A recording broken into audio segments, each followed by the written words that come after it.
নমস্কার। কবিগুরু রবীন্দ্রনাথ ঠাকুরের লেখা কবিতা বীরপুরুষ।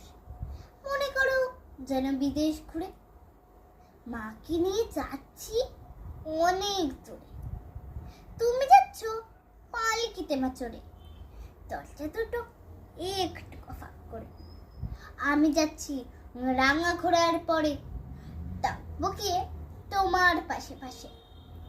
রাস্তা থেকে ঘোড়ার খুঁড়ি খুঁড়ি রাঙা ধুলোয় মেঘ উড়িয়ে আসে। সন্ধে হলো, সূর্য নামে পাটে, এলিম যেন জোড়া দিঘির মাঠে। থু থু করে যেদিকে পানি যায়, কোনোখানে জনমানব নাই। তুমি যেন আপন মনে তাই ভয় পেয়েছো, ভাবছো এলিম কোথা। আমি বলছি ভয় পেও না মাগো, ওই দেখা যায় মরা নদীর সোতা। চোরঘাটেতে মাঠ রয়েছে ঠিকে, মাঝখানেতে মদ গিয়েছে বেগে। কোনো বাছর নেই কোনোখানে, সন্ধে হতে গেছে গায়ের পানি।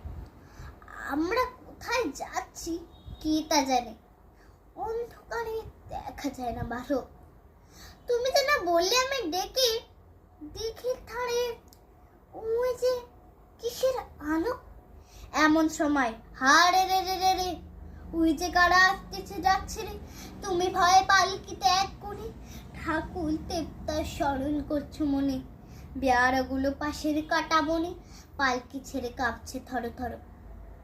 আমি যেন তোমায় বলছি দেখি, আমি আছি ভয় কেন মা করো। হাতে লাঠি, মাথায় ঝাঁকড়া চুল, কানে তাদের গোজা জবার ফুল। আমি বলি দাঁড়া খবরদার, এক পা আগে আসিস যদি আর।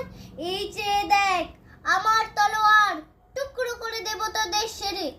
শুনে তারা লম্ফ দিয়ে ওঠে, চেঁচিয়ে উঠলো হারে রে রে রে রে। তুমি বললে চাষ দেখো কাউরে।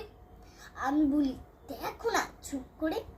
ছুটে ঘোরে গেলেম তাদের মাঝে, ঢাল তলোয়ার ঝমঝমিয়ে বাজে।